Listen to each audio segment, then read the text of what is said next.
همونطور که میبینید یک به قول امریکایی‌ها پامکین یا این کدو تنبل خودمون که در ایران البته فرم و مدلش یه مقدار فرق میکنه رو یه دونه‌شو من به این شکل طراحی کردم و آوردم امشب به خاطر اینکه فردا و پس فردا این 2-3 روز آخر هفته در امریکا جشن هالووین هست و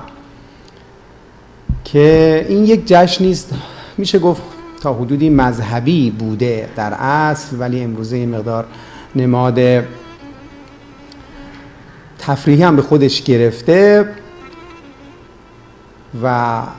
بعضی از اینها رو به شکل میگن هپی فیس، یعنی چهره شاد درست میکنن، بعضی ها یه مقدار اون رو خشن درست میکنن، بعضی ها عصبانی درست میکنن،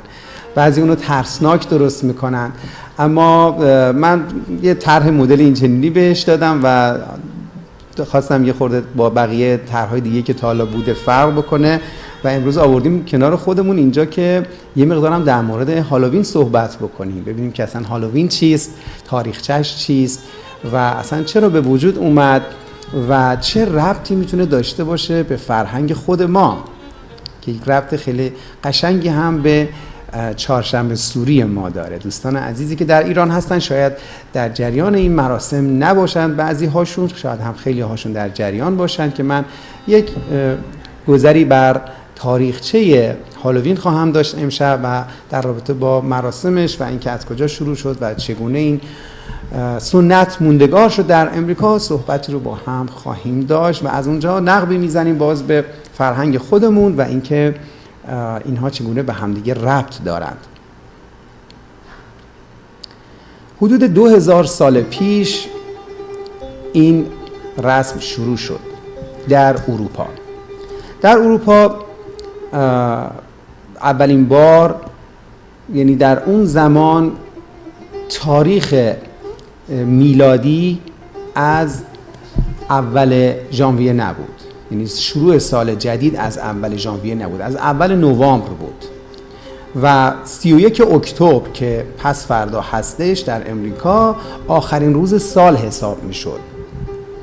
و همین هم باعث شد که یک جشنی رو اینها برپا بکنن، یک جشنی رو بگذارن که در واقع آخرین روز سال خودشون رو بر اساس جشنی پایه‌گذاری کردن و اون جشن به نام هالووین بود که روز مقدسی براشون بود. اما مسئله که بود چرا اومدن از اشکال ارواح و روح و اینا استفاده کردن؟ اگر شما در این شبها در امریکا باشید، ای کاش بودن همه میدیدن واقعا چه مراسم بسیار عظیمی اینجا میگیرن. در خیابون ها، در کوچه ها، هر جا شما برید میبینید که ساختمون ها رو به اشکال خیلی ترسناک درست کردن، به شکل تارعنکبوت، همه ساختمون رو تارعنکبوت گرفته، از همین پامکین ها، این کدوها بسیار بزرگ گذاشتن، چمن جلوی خونه رو به شکل قبرستان درست کردن، سنگ قبر گذاشتن، از این صلیب ها گذاشتن،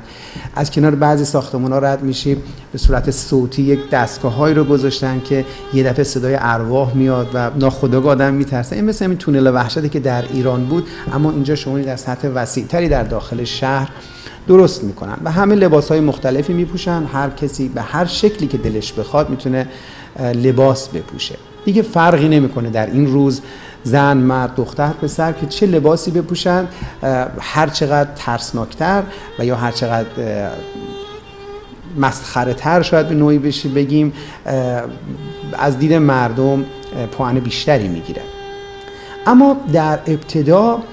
مسئله ترس در هالووین وجود نداشت. در ابتدا اعتقاد بر این داشتن که ارواح که در اون دنیا هستن